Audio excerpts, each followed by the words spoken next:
One of the interesting predictors of party identification in the United States at this time is marital status. We've been looking at some of these data, combined data for the month of June here recently, and I'll share with you some of those interesting results.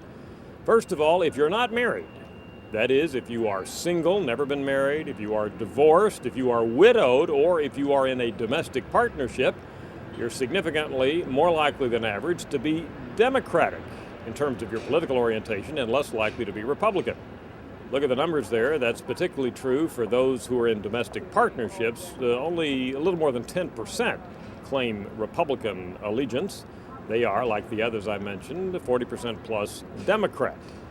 The one group where Republicans do better, and you've guessed it by now, those Americans who are married.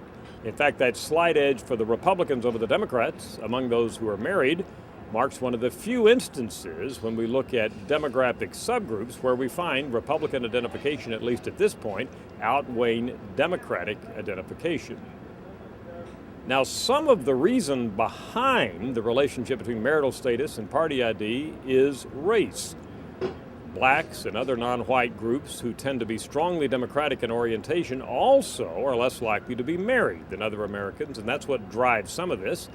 But I can show you here some data among whites only. These are non-Hispanic whites, and you see, although they do tend to be more Republican than the average American, there's still a difference by marital status. Notice those who are married, more likely to be Republican than other whites who aren't married. And again, those in domestic partnerships, less likely to be Republican than other whites that we looked at in our June sample. I'm Dr. Frank Newport, Editor-in-Chief of the Gallup.